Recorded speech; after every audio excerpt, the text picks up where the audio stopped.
bro, I get emotional when I talk about it. I done read that case 100 times, bro. Like, they really took him away because who he was. Bro, I get emotional when I talk about him. I done read that case 100 times, bro. Like, they really took him away because who he was. Master P just got sentenced by his own brother. C Murder has been locked inside Angola for over 20 years. Master P spent every one of those years fighting for him. The lawyers, the rallies, the money, all of it. And then the books came out. What?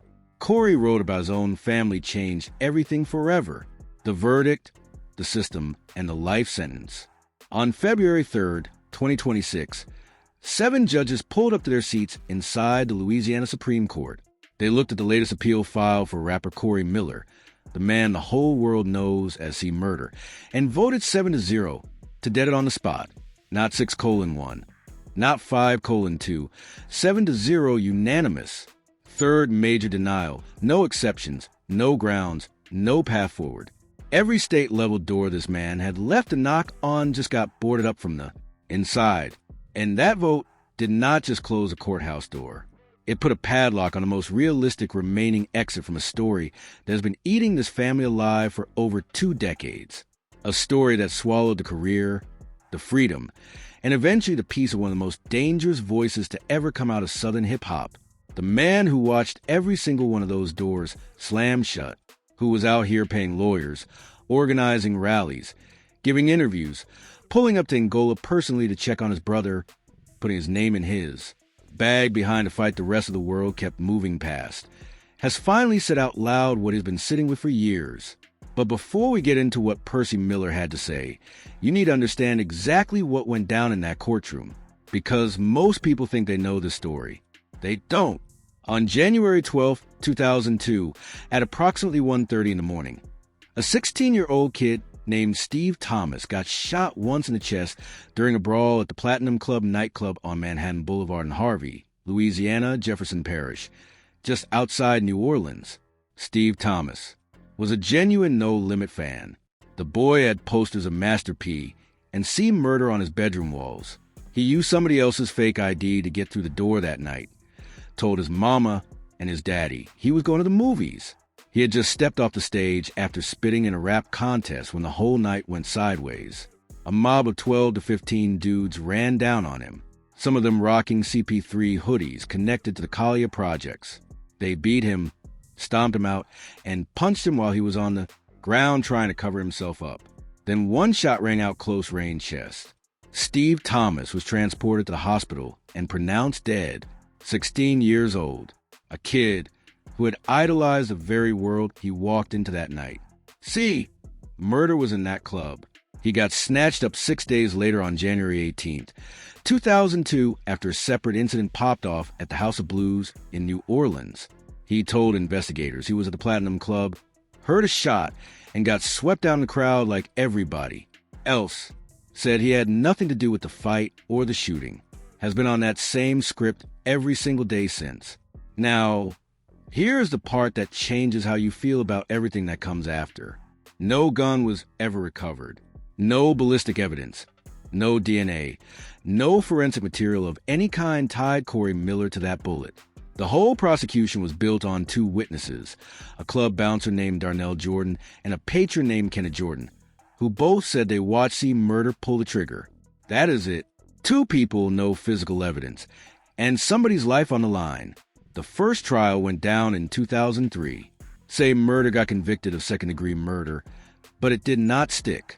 District Judge Martha Sisson granted a new trial in 2004, ruling that prosecutors had deliberately withheld criminal background information on 3 of their own key witnesses. Conviction thrown out. Say Murder got released on a $500,000 bond in 2006, placed under strict house arrest. Clock reset, retrial incoming. During those years between the 2 trials, C Murder was speaking openly about what he believed was actually running inside that courtroom and inside Jefferson Parish itself. Oh man, a man, basically it's like the gumbo. Bro, it's just the system down there. Everybody that ain't from Louisiana ain't going to really understand it. You heard me? Jefferson Parish is not just any jurisdiction, fam. It carries a documented track record of having one of the highest conviction rates and simultaneously one of the highest rates of those same convictions getting overturned. That is not bad luck. That is what a trap looks like when it has been running long enough to get comfortable with itself. Say Murder also understood exactly what his name and his celebrity meant inside that same trap. So it hurt me out because they saw an opportunity to get me and get a name for Daryl. And that what it all about politics and in the law system. He went further talking about the judge who presided over his prosecution, eventually getting elevated to the appellate bench afterward. They go make a name for just like the judge that he prosecuted me. He made it his job, his duty to prosecute me because he didn't want to get nothing from the jury. The bag was on the table for everyone involved on the other side of that courtroom. C. Murder was not just a defendant. He was a platform, a career move, a man whose rap name literally had the word murder in it, sitting in front of the jury in a murder trial. The DA's office did not just get a case. They got to come up. Boozy Badaz, who literally did time in Angola as C. Murder's cellmate, who has navigated the Louisiana prison system from the inside and lived to talk about it, could not even get through this topic without breaking down. Bro, I get emotional when I talk about him. I done read that case 100 times, bro. They really took him away because who he was. Bowie broke down how during the retrial, prosecutors reportedly ran footage of C. Murder at completely unrelated nightclub incidents in front of the jury before any actual facts about the 2002 case have been laid out for them. Not evidence of a shooting, a psychological play. Get 12 people scared of a man before you show them a single fact about the night in question. Put the monster in their heads first, then introduce the charges. Bro, the dude innocent, bro. He didn't kill that little boy, man. He innocent, bro. The retrial came in August 2009. The jury came back deadlocked at first. The judge sent them back in. They came back with a 10-2 guilty verdict on August 11th, 2009. 2 jurors saw enough reasonable doubt to stand firm. Under Louisiana law at the time, a provision that critics have clocked as a Jim Crow-era creation specifically designed to dilute the weight of black jurors. Those 2 votes got thrown in the trash like they never happened. Say Murder was sentenced to mandatory life imprisonment without parole on August 14th, 2009, and sent straight to Angola, Louisiana State Penitentiary, a former slave plantation turned federal prison, where inmates have been forced into agricultural labor under extreme heat conditions that are currently the subject of active federal lawsuits. He has been behind those walls ever since. 2 brothers, 1 empire, and the night it all flipped. To really feel the weight of what this case means, why it hits different from your average celebrity legal story, you have to go back to the block where Percy and Corey Miller came up. They both came out of the Colopy projects in New Orleans' 3rd Ward. The Colopy was not a neighborhood that gave people soft landings or second chances without a fight. That was the kind of environment that either built you into something harder than your circumstances, or it buried you inside them. They lost their brother Kevin to gun violence in 1990. That kind of loss does one of 2 things to a family. It tears them apart, or it makes them the kind of tight that nothing can crack from the outside. For Percy Miller, it became a mission. He took a $10,000 malpractice settlement from his grandfather's death and opened a record store in Richmond, California in the early 90s. No limit records and tapes. From that little storefront, from car trunks, from street corners, from sheer will, he started building a machine that the whole music industry slept on until it was too late. He locked in a distribution deal with Priority Records, where No Limit kept roughly 85% of all profits, while Priority just handled pressing and distribution. In a business that had always been built on running artists dry and snatching their masters, that deal was not just unusual. It was a full hostile takeover of the old playbook. He brought his brothers in from Jump, Silk, the Shocker, and Corey, the youngest, the grittiest, the one who would become the realest voice No Limit ever put on wax. Together as True, the real untouchables. 3 brothers from the Collier ran up on an entire industry and dared anybody to check them. By 1998, No Limit had dropped 23 albums in a single calendar year, 10 going platinum, 11 going gold, Forbes had Master P on their highest-paid entertainers list at approximately $57 million that year. The label would go on to move an estimated 75 million albums across its peak run, from a $10,000 settlement to a multi-zero million operation. From the Colopy projects to the top of the Billboard 200, that is not just a music story. That is one of the coldest self-made success runs in American history, period. And C. Murder was not out here just riding his big brother's wave. He was carrying weight in the foundation. He was a voice that spoke to the streets without a filter, without sugar coating a syllable. And the streets ran the whole way back to him every single time. His 1998 debut, Life or Death, debuted at number 3 on the Billboard 200 and went platinum. Bossellini followed in 1999, peaking at number 2 on the Billboard 200 and moving over 175,000 copies in its first week, certified gold. His 2000 project, Trapped in Crime, gave the world down for my ends with Snoop Dogg, a record that Kanye West later sampled on Blood on the Leaves, and that still gets quoted, played, and referenced as a cornerstone of the whole Southern rap movement. But underneath all that success, there was friction brewing between these two brothers that the public was not fully seeing. Master P has talked across multiple interviews about trying to pull Corey back from certain situations, pushing him away from specific associations, telling him to lock in on the empire they were building instead of staying plugged into the streets. And C. Murder, by his own words and by the accounts of people in his orbit, never fully cut that cord. The Calliope had. Him. Even after the platinum plaques were stacking up, the pull of where he came from never fully let him go.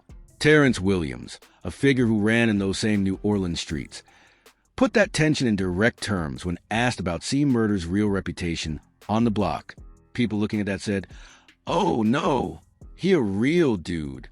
Does this right?" Then they taking the situation. I don't much like that they brought this up because this could hurt him instead of helping him. His point was that when, say, Murder came back to the Collier after the money and the fame arrived, the people he was running with were different from the ones who had been there before all of that. The new circle that formed around him after the success was a different animal. And those associations built a specific set of circumstances that a Jefferson Parish prosecutor could get comfortable with. And here's the detail of this case that does not get enough run because it flips the whole emotional logic of everything that came after. Master P and the family had been pushing C. Murder to take an 8-year plea deal before the second trial went down. 8 years, not life, not Angola.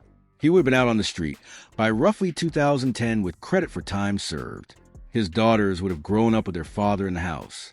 He turned it down on the advice of people he trusted on the belief he could get full exoneration, and on a refusal to put his name on something he said he did not do.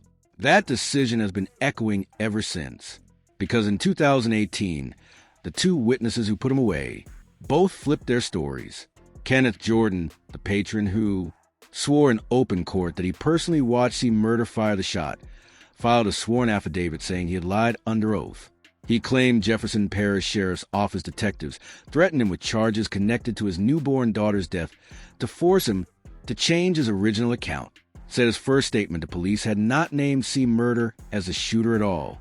The testimony that sent a man to Angola for life had been squeezed out of him under pressure. Darnell Jordan, the bouncer, filed his own affidavit stating he was detained in a hotel room and leaned on by detectives until he switched his story. He now stated flat out that Corey Miller had not fired that shot. The investigation discovery documentary, Reasonable Doubt, caught C. Murder live from Angola speaking on the witnesses directly through a phone call. There were a couple witnesses who identified you as the shooter.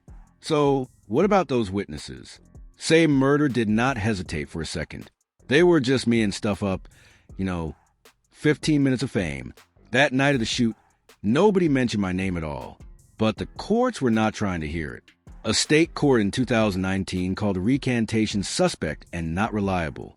A federal judge upheld the conviction again in 2023, and then February 2026 came 7-0, and the last real state-level door got locked from the outside. Say Murder's conviction that he is getting out of there has never cracked, not even a little. I'm going to get out of here, and I'm going free myself. Whether that is the unbreakable certainty of a genuinely innocent man, or the armor of someone who has been locked down so long the belief itself is what is keeping him together. Only Corey Miller knows for real. But from behind those Angola walls, he has not given an inch in 23 years. The books, the betrayal, and the ATM unplugged. There's a moment in every long ride where the person who's been holding everybody else up has to stop the car and ask themselves the real question. Not for the Graham, not for the movement, not for the public, just for themselves. Is the person I am going to war for going to war with me? For Percy Miller, the man who built No Limit from a $10,000 come up into a $100 million dynasty, who spent 20 years cutting checks for lawyers, pulling up to rallies with microphones, walking through prison security lines at Angola to check on his brother, spending his name and his reputation on a fight the mainstream had long stopped caring about. That question had finally got an answer he could not shake, because seeing murder from inside his cell at Angola had been putting out books, running social media through people on the outside, pushing content into the world. And some of that content built from inside the same. Prison his family had been spending years in real money trying to spring him out of had flipped and aimed itself directly at the people doing all the heavy lifting. When Master P found out he did not send a statement through a PR team, he sat down, turned on a camera, and said exactly what he needed to say on record in front of the world and directly to his brother. So this is probably one of the hardest things I ever had to do. But Jesus told the disciples, "Go out and be truthful." That opening was not for the cameras.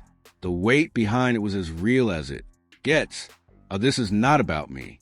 This is about the older people in my family that has no verse when it comes to what's going on right now. He went straight to the books.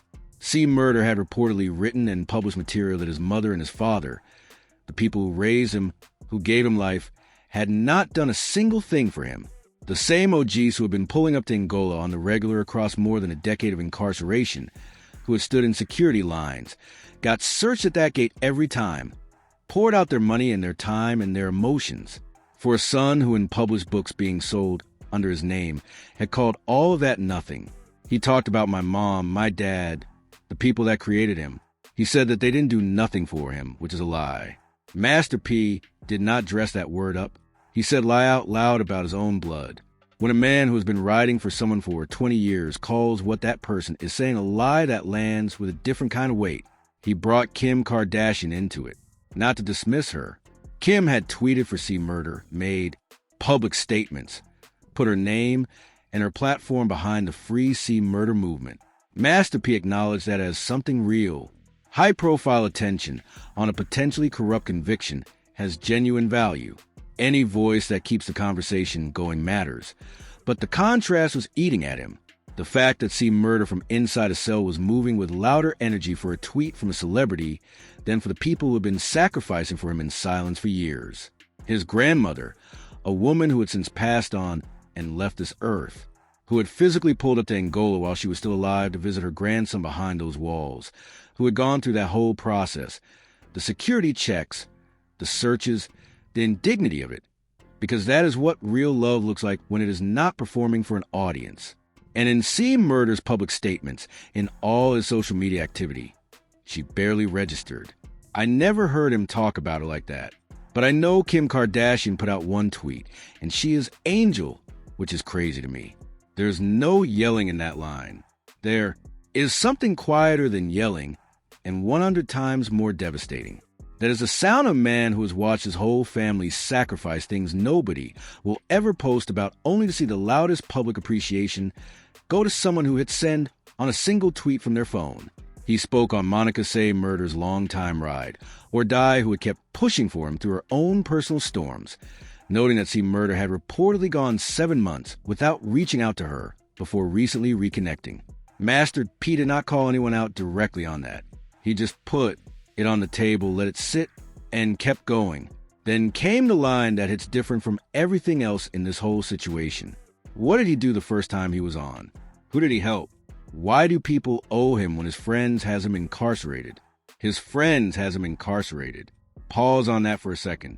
Master P is not pointing at the DA's office, not at the corrupt jury system, not at Jefferson Parish and its documented track record of putting people in cages and calling it justice.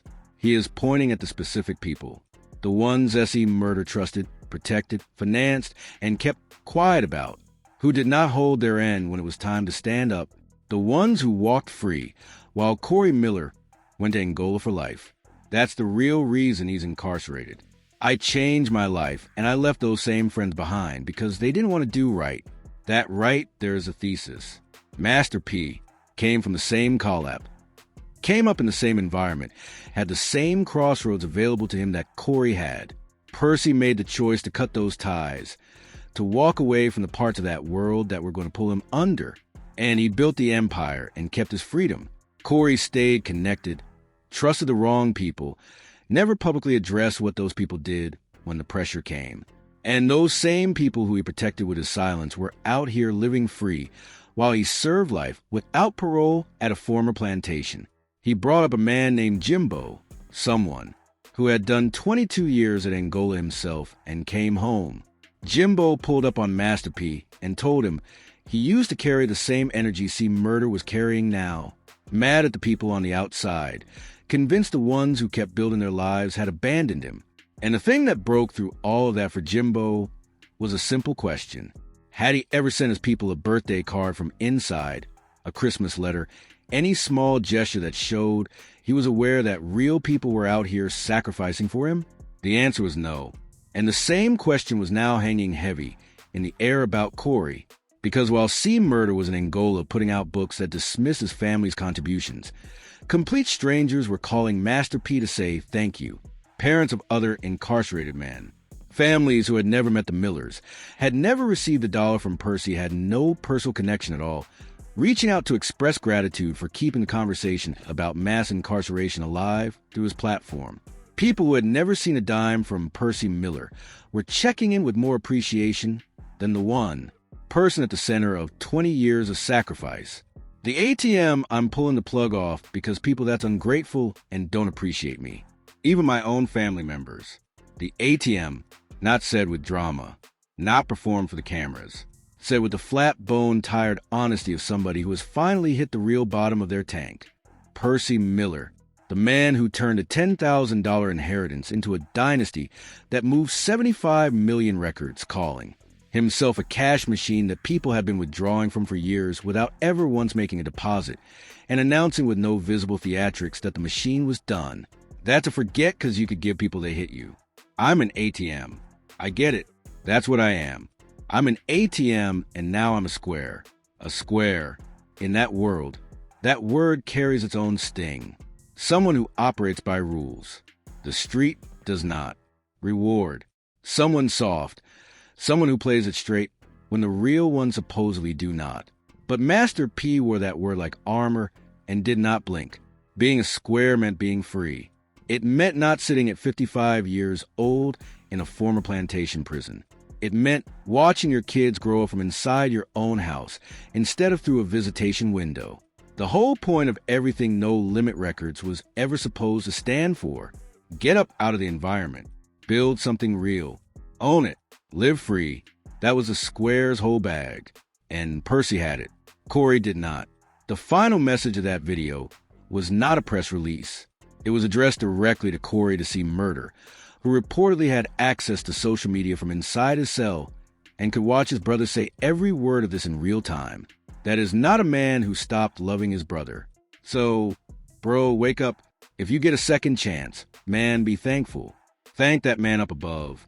That is a man who finally decided that love without acknowledgement, sacrifice without even the most basic thank you is not enough to keep a machine running that is grinding up everyone around the one person it was built to save. Inside Angola, say Murder is still on that same energy he has always had. They know I ain't scared, though. They know I'm ready to take my wall. You heard me? Yeah, so that's what's going on with them. They sping me, but 23 years and that wall has not moved. And for anyone who has actually sat with the facts of this case, the missing physical evidence, the two witnesses who both recanted and said they were coerced, Jefferson Parish's documented dirt, the non-unanimous jury system that has since been ruled unconstitutional at the federal level, that wall might be exactly the right thing to refuse to move. But the Louisiana Supreme Court said 7-0. The state-level doors are gone. A civil judgment of approximately $1 for millions sits owed to Steve Thomas's family. Corey Miller is 55 years old. His daughters became adults without their father in the house. And the man who rode the hardest and the longest for him, who put the most money, the most platform, the most personal sacrifice behind a fight the world walked away from, has publicly pulled the plug. The visits to Angola are done. The checks for ungrateful family members are cut off. The ATM is unplugged and the cord is in the trash. Whether Corey Miller hears any of that through the walls of Angola, and whether anything in this story shifts before the very last door closes for good, is the only part of this that has not been written yet. Love this video. Click on these cards for